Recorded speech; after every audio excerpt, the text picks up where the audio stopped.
ভাই বাদার welcome back. অল্প কিছু সময়ের জন্য টাইটেল এন্ড থাম্বনেল থেকে তো অলরেডি বুঝে গিয়েছো আজকের ভিডিওটা কি নিয়ে হতে চলেছে। আর গাইস এই ম্যাচটা আমি তোমাদের কাছে শেয়ার করলাম এলে না, যেহেতু এই ম্যাচটা খেলে আমরা কিন্তু বাগেরহাট 45 নাম্বারে ঢুকে যাবো 100 নাম্বারের বাইরে থেকেও। হ্যাঁ গাইস, এইটা শোনার পর তোমাদের চোখ অবশ্যই কপালে উঠে গেছে, তোমাদের শরীরে একটা হিট এসে বসছে। 2 দিন হয়েছে গিল নিয়ে ভিডিও বানাইছি নতুন, তো কিভাবে এখন 100 নাম্বারে বাইরে থেকে 45 নাম্বারে ঢুকে যায়। और अभी तो रुको, क्लाइमैक्स अभी बाकी। আরে চান্দুরা, তোমরা এখনো বিশ্বাস করতে পারো না? হ্যাঁ গাইস, তখন আমিও বিশ্বাস করতে পারি না। আর তোমরা কিভাবে খুবই সহজে তোমাদের গিল রিজনে নিবা সেই টিক্স এন্ড টিক্স আমি তোমাদের কাছে শেয়ার করব। ভিডিওটা স্কিপ না করে পুরো ভিডিওটা দেখবা। যদি ভিডিওটা একটু স্কিপ করো তাহলে বুঝে নিবা তুমি একটু হলো মিস করে ফেলছো কিভাবে তোমরা খুবই কম সহজে রিজনে উঠতে পারবা গিল নিয়ে। গাইস আর নয় কই বেশি কথা, যেই গেম প্লেটা স্ক্রিনের ভিতরে দেখতেছো ওইটাতে আমরা সোজাসুজি চলে যাব। এই সুবেশ কথা না বলি, আর তোমরা কিভাবে খুবই কম সহজে যেতে পারবা সেইটা নিয়ে আলোচনা করি। আর স্ক্রিনের উপরে যে গেম প্লে দেখতেছো এই লাস্ট ম্যাচ খেললে আমরা কিন্তু 45 নাম্বারে উঠে যাব, আর আমাদের গিল্ড ওয়ার্ডের সময়টাও শেষ হয়ে যাবে তখন। তো নাম্বার 1 তোমরা যেটা করবা, ফার্স্ট অফ অল কিন্তু একটা গাড়ি খুঁজে নিবা। গাড়িটা কিন্তু নিয়ে তোমরা কিন্তু উড়াদুরা টোকেন খোঁজা শুরু করবা। আর এর আগে মাথায় রাখবা ম্যাচ স্টার্ট করার লগে তোমরা 3 জন খেলবা ভালো প্লেয়ার রাশ খেলার জন্য, আর একটা কিন্তু জোন পুষার নিয়ে নিবা একদম অবশ্যই। যদি তোমরা জোন পুষার না নিয়ে যদি ম্যাচটা স্টার্ট করো তাহলে কিন্তু তোমরা একটা মারা খেয়ে যাবা। ম্যাচ স্টার্ট আগে নিলে আরো একটা নিবা ভালো প্লেয়ার নিয়ে নিবা। এই যে দেখতে পাচ্ছ আমার টিমমেট কিন্তু উড়াদুরা কিল করা শুরু করছে, এরকম কিন্তু 2-3টা ভালো প্লেয়ার নিয়ে নিবা। আর ভুলেও কিন্তু তোমরা কিন্তু লাভ পয়েন্টের বসবা না রিভাইভ দেওয়ার জন্য। তোমরা কিন্তু সর্বপ্রথম আগে টোকেন খুঁজবা, টোকেন ক্লেম করবা, তারপরে তোমরা আস্তে আস্তে পুশ করে খেলবা বাইকটা নিয়ে। আর যখন তোমার টিমমেটটা মরে যাবে তখন চেষ্টা করবা জোন পুশার দিয়ে রিভাইভ দেওয়ার জন্য, তাহলে কিন্তু এই প্লাস পয়েন্টটা কিন্তু তোমরা পেয়ে যাবা। আর জোন পুশ করলে তোমরা অবশ্যই একটা জিনিস মাথায় রাখবা, সবসময় ম্যাপের সাইড দিয়ে তোমরা গাড়ি চালানোর চেষ্টা করবা, না হলে কিন্তু এনিমির সামনে পড়লে তুমি অবশ্যই মরবা। আর তুমি বাইকটা নিয়ে কিন্তু উড়ে দূরে টোকেন কালেক্ট করবা, তাহলে কিন্তু তোমার টিমমেটের কাছেও সেম পরিমাণে টোকেন যাবে, কিন্তু কাউকে বলবা খরচ করতে না। তারপরে দেখো আমার টিমমেট বলতেছে টোকেনগুলো নিয়ে যেতে, এখন আমি টোকেনগুলো নিব। দেখো আমার টোকেন কত হয় 1800 থেকে।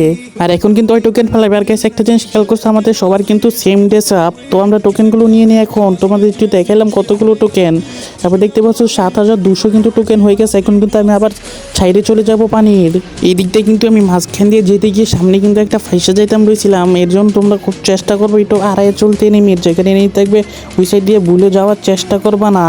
তো এনিমি সাইডটা যাওয়ার কারণে এখানে কিন্তু আমার গাড়িতে কিন্তু পুরো অনেক পরিমাণের একটা ড্যামেজ দিয়ে ফেলছে। এখানে এনিমিটা যখন বেরিয়েছে সেখানে আমি টোকেনটা কালেক্ট করতে চাই তখনই কিন্তু আমার একটা ইয়া শুরু হয়ে গেছিলো। তো ওখানে যদি আমি মরে যেতাম কিন্তু পুরো ম্যাচটাই কিন্তু শেষ ছিল। বুঝে দেখতে পারছো ডাইন পাশে যে টাওয়ারটা ওইখানে কিন্তু এনিমি কিন্তু রয়েছে।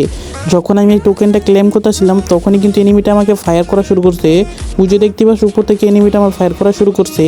তখন কিন্তু আমার প্রচুর পরিমাণে বাইকটা একদম ড্যামেজ হয়ে গেছিলো, যে কোনো মতো আমি এখান থেকে বাইকটা বের হয়ে গেছি। দেখতে পাচ্ছ আমি কিন্তু জিপ গাড়ি নিয়েছি, আর জন্য কিন্তু জিপ গাড়ি নেওয়ার চেষ্টা করবা। আর দেখতে পাচ্ছ আমার টিমের কিন্তু একটা মরে গেছে, এখন কিন্তু আমার রিভাইভ দিতে হবে।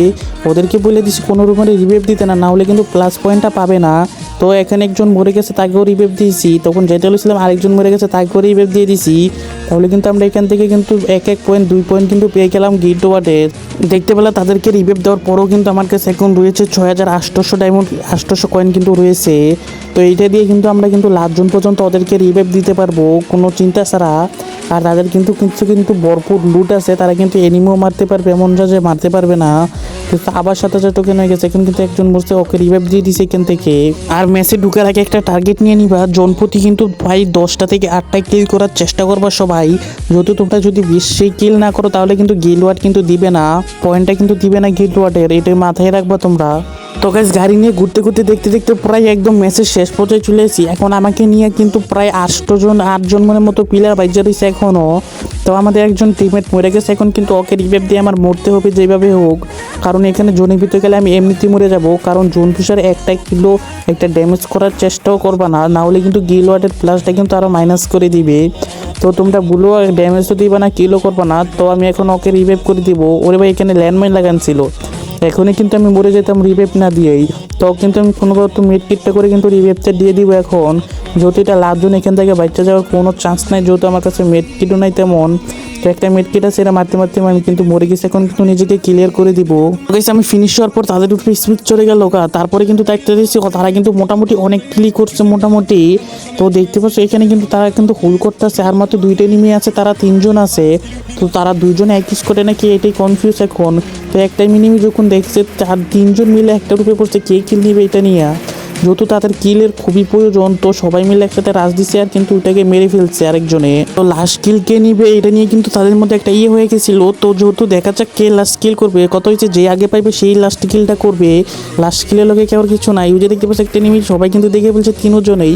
তো দেখি লাস্ট কিলটা কে করতে পারে। ওই কিন্তু এই পাথর দিয়ে উপরটা যেতে যেতেই কিন্তু এই নিমি কিলটা কিন্তু মাইরা দিচ্ছে জিন ভাই।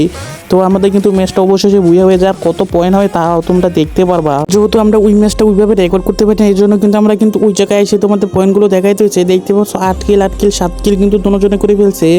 দেখতে পাচ্ছ আমাদের কিন্তু মোটামুটি সবার কিন্তু 40-এর উপরে কিন্তু প্লাস আছে। যে জোন পুশ করবে তার কিন্তু 12 প্লাস থাকবে, এটাই স্বাভাবিক। আর এইটা নিয়ে চিন্তা করার দরকার নাই, তোমাদের কিন্তু অ্যাশটাও কিন্তু প্লাস দিবে ওই রিভাইভ দেওয়ার জন্য, ওইটা কিন্তু এখানে শো করবে না। আর গাইস এখন কিন্তু গিল্ড ওয়ার্ডের সময় শেষ। এখন কিন্তু একটা দেখার কথা যে আমরা কিন্তু প্লাসটা কি পাইছি নাকি আমরা 45 নম্বরে কি ঢুকতে পারছি, এইটাই কিন্তু এখন চেক করতে হবে গিল্ডে ঢুকে। যদি এটা চেক না করি তাহলে কিন্তু একটা লস খেয়ে যাবো। যেহেতু এখন আমাদের গিল্ড ওয়ার্ডের সময় শেষ, দেখতে পাচ্ছ সময় শেষ। দেখতে পাচ্ছি এখানে কিন্তু আমি 3টা ম্যাচে খেলছি, 3টাই জোন পুশ করছি। তো দেখো আমার প্লাস কত হয়, আর আমার মোট প্লাস হয়েছে তোমার 35 প্লাস হয়েছে। আর আমাদের গিল্ডের সকল মেম্বার কত করে প্লাস করছে সেটাও তোমরা এখন দেখাই দিব আমি এখন ঢুকে। তো দেখতে পাচ্ছ একটু লোডিং হইতেছে। দেখতে পাচ্ছ আমাদের M4 গেমার ভাইয়া কিন্তু প্রায় 200 করছে, 1 প্লাস কম। দেখতে পাচ্ছ অফিসার কিন্তু প্রায় 190-এর মতো করছে। সবাই কিন্তু মোটামুটি অনেক ভালোই করছে, যেহেতু যে জোন পুশ করবে তার প্লাসটা কিন্তু একটু কমই থাকবে গিল্ড ওয়ার্ডের। তো গাইস এখন আসি মেন কথায়, আমরা কি গিল্ডে কিন্তু বাগেরহাটে কিন্তু 45 নম্বরে ঢুকতে পারছি কি না। এই যে দেখতে পাচ্ছ ঠিকই আমরা 45 নাম্বার কিন্তু ঢুকে গেছি 2000 পয়েন্ট করে। তো এইভাবে কিন্তু তোমরা খুবই সহজেই কিন্তু 3-4 জন কিন্তু 4টা কিন্তু স্কোয়াড করলে কিন্তু তোমরা খুবই সহজেই কিন্তু ঢুকে যেতে পারবা। তুমি যদি প্রতি উইকে কিন্তু 2000 করে পয়েন্ট করো তাহলে কিন্তু অনেক পয়েন্ট হয়ে যাবে। তো যেহেতু এটা আমাদের ফার্স্ট কিন্তু ম্যাচ হয়েছে গিল্ড ওয়ার, তাহলে কিন্তু আমরা 2000 প্লাস করে ফেলছি। যেহেতু 50 জন কিন্তু স্কোয়াড করে দিলে একসাথে যখন খেলবো তাহলে বুঝতে পারছো কত পরিমাণে পয়েন্ট হবে।